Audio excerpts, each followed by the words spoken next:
Assalamualaikum warahmatullahi taala wabarakatuh. Salam Pancasila, salam Indonesia dan salam penegakan hukum.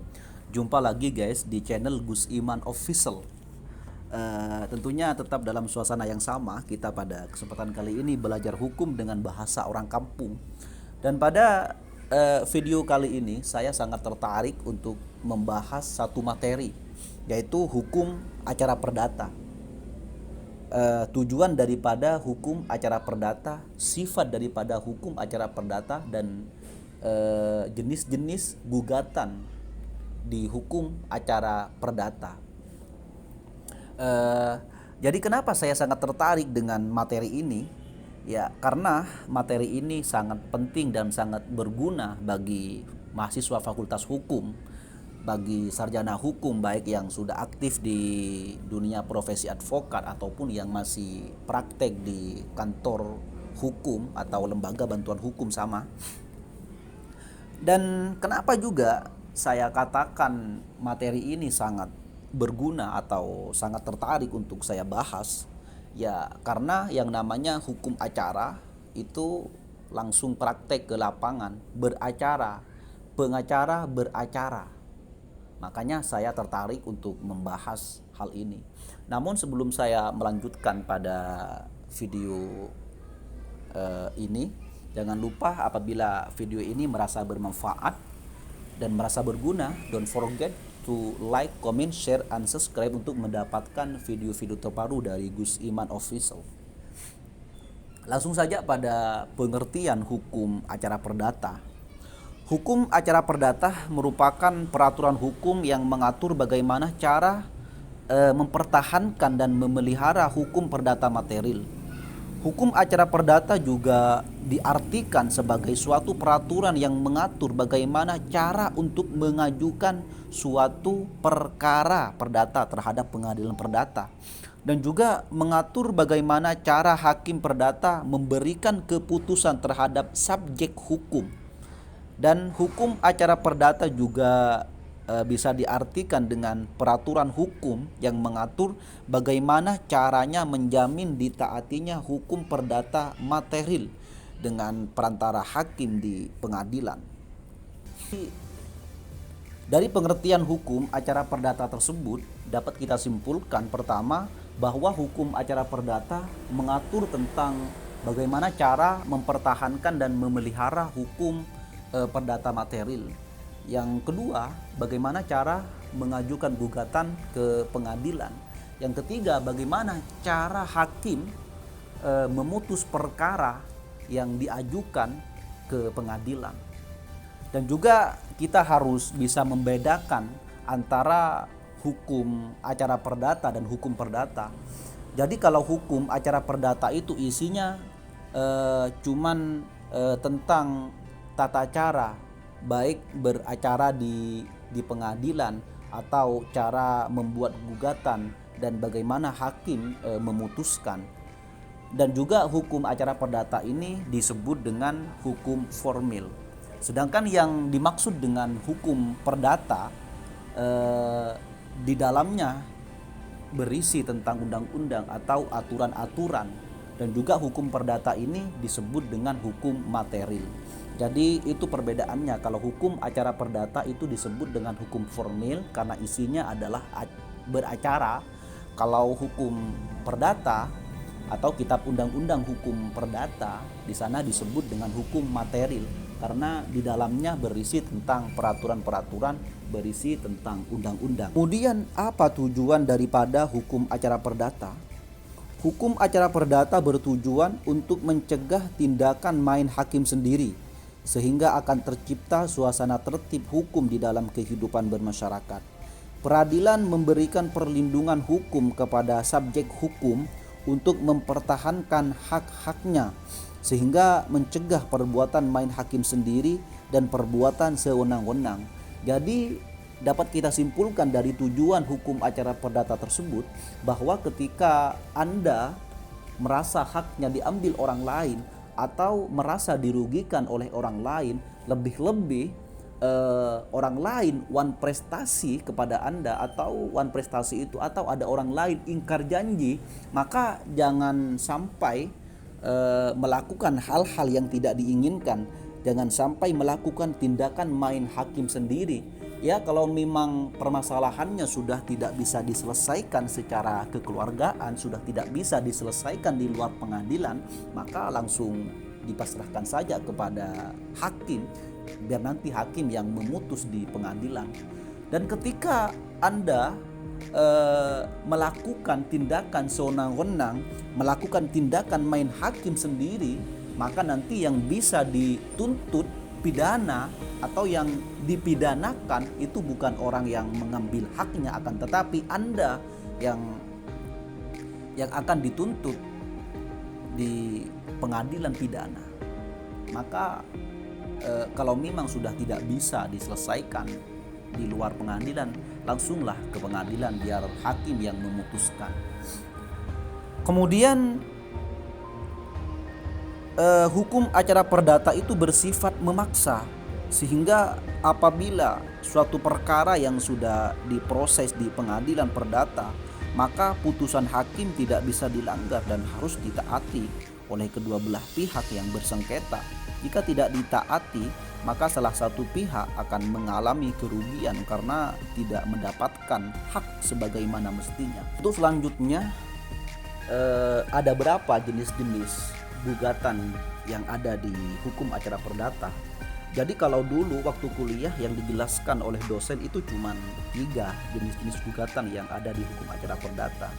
Pertama ialah gugatan permohonan atau gugatan voluntaire, dan yang kedua gugatan contentiosa, dan yang ketiga yang dijelaskan oleh dosen itu dulu gugatan class action. Jadi pada video ini saya akan menjelaskan juga tentang adanya gugatan rekonvensi dan gugatan intervensi. Seringkali kita dengar dan kita jumpai istilah permohonan dan gugatan di dalam hukum acara perdata yang berlaku di Indonesia. Namun bagi sebagian besar orang awam tidak tahu atau tidak mengerti perbedaan antara keduanya, karena kedua istilah tersebut sangat berkaitan dengan materi yang diajukan untuk dilakukan pemeriksaan oleh pengadilan. Jadi apa yang dimaksud dengan permohonan dan apa yang dimaksud dengan gugatan? Jadi permohonan itu adalah permasalahan perdata yang diajukan dalam bentuk permohonan yang ditandatangani pemohon atau kuasanya yang diajukan kepada ketua pengadilan negeri. Istilah permohonan dapat juga disebut dengan gugatan voluntaire, yaitu gugatan permohonan secara sepihak tanpa adanya pihak lain yang ditarik sebagai tergugat. Jadi apa ciri-ciri dari gugatan permohonan? Yang pertama adalah gugatan permohonan secara sepihak. Yang kedua, tidak mengandung sengketa. Yang ketiga, tanpa ada pihak lain yang ditarik sebagai tergugat. Yang keempat, para pihak itu disebut penggugat dan tergugat. Jadi ketika gugatan tersebut tidak ada orang lain yang ditarik atau tidak mengandung sengketa, atau gugatan tersebut diajukan secara sepihak, maka itu dinamakan gugatan permohonan. Dan selanjutnya, apa yang dimaksud dengan gugatan? Gugatan adalah permasalahan perdata yang mengandung sengketa antara dua pihak atau lebih yang diajukan kepada ketua pengadilan negeri, di mana salah satu pihak sebagai penggugat untuk menggugat pihak lain sebagai tergugat. Sekarang apa yang dimaksud dengan gugatan kontentiosa? Gugatan kontentiosa adalah gugatan perdata yang mengandung sengketa di antara pihak yang berperkara, yang pemeriksaan penyelesaiannya diberikan kepada pengadilan dengan posisi para pihak. Jadi kalau gugatan kontentiosa ini memang mengandung sengketa dan memang ada pihak yang ditarik. Beda dengan gugatan permohonan. Kalau gugatan permohonan itu tidak ada pihak yang ditarik atau tidak ada tergugat dan tidak ada sengketa. Jadi apa ciri-ciri dari gugatan kontentiosa? Yang pertama adalah yang mengajukan penyelesaian sengketa disebut dan bertindak sebagai penggugat. Yang kedua, sedangkan yang ditarik sebagai pihak lawan dalam penyelesaian disebut dan berkedudukan sebagai tergugat. 3. Permasalahan hukum yang diajukan ke pengadilan mengandung sengketa. 4. Sengketa terjadi di antara para pihak. 5. Berarti gugatan perdata bersifat partai. Jadi kalau gugatan kontentiosa ya memang mengandung ciri-ciri yang 5 tadi. Kalau dalam gugatan permohonan itu tidak ada. Selanjutnya, apa yang dimaksud dengan gugatan rekonvensi? Jadi pengertian gugatan rekonvensi adalah gugatan yang diajukan tergugat sebagai gugatan balasan terhadap gugatan yang diajukan penggugat kepadanya. Jadi istilah rekonvensi ini adalah gugatan yang disampaikan oleh tergugat sebagai jawaban kepada penggugat. Tapi istilah gugatan rekonvensi ini jarang digunakan oleh pengacara atau jarang digunakan di pengadilan. Selanjutnya adalah gugatan intervensi. Walaupun gugatan intervensi dan gugatan rekonvensi ini jarang digunakan di pengadilan, tapi setidaknya kita tahu apa yang dimaksud dengan gugatan intervensi, apa yang dimaksud dengan gugatan rekonvensi. Gugatan intervensi adalah proses dengan 3 pihak atau ikut sertanya pihak ketiga dalam suatu proses.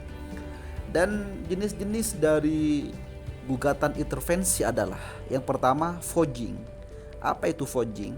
Fodging ialah jika pihak ketiga itu mau membela atau menggabungkan diri ke salah satu pihak yang sedang berperkara. Yang kedua adalah to syncoms. Apa yang dimaksud dengan to syncoms? Adalah jika pihak ketiga itu tidak memihak salah satu pihak, melainkan membela kepentingannya sendiri terhadap penggugat dan tergugat. Dan yang terakhir adalah freewearing. Apa yang dimaksud dengan freewearing? Freewearing adalah penarikan pihak ketiga dalam suatu proses untuk menanggung supaya tergugat dapat bebas dari penuntutan yang merugikan. Apa yang dimaksud dengan gugatan class action atau gugatan perwakilan kelompok? Jadi untuk pengertian gugatan class action di sini sebenarnya sudah diatur dalam pasal 1 Perma nomor 1 2002 mendefinisikan gugatan class action sebagai suatu tata cara pengajuan gugatan dalam mana satu orang atau lebih yang mewakili kelompok mengajukan gugatan untuk diri atau diri sendiri mereka sendiri dan sekaligus mewakili kelompok yang jumlahnya banyak yang memiliki kesamaan fakta atau dasar hukum antara wakil kelompok dan anggota kelompok yang dimaksud. Dan untuk jenis-jenis gugatan class action adalah pertama, suatu tata cara pengajuan gugatan yang dilakukan satu orang atau lebih. Yang kedua, orang itu bertindak mewakili kelompok atau diri sendiri dan sekaligus mewakili anggota kelompok atau disebut dengan class member. Yang ketiga, antara yang mewakili kelompok dengan kelompok yang diwakili memiliki kesamaan fakta dan dasar hukum. Tentunya dalam 5 jenis gugatan dalam acara perdata ini tentunya yang sangat dipentingkan adalah yang 3. Yang pertama adalah gugatan permohonan, yang kedua gugatan kontentiosa, dan yang ketiga gugatan class action. Dan untuk gugatan intervensi dan gugatan rekonvensi ya sebenarnya jarang digunakan di pengadilan, ya cuman untuk persiapan saja. Mungkin itu saja yang dapat saya sampaikan. Sekian, billahi taufik wal hidayah. Wassalamualaikum warahmatullahi wabarakatuh. Sampai jumpa di video berikutnya.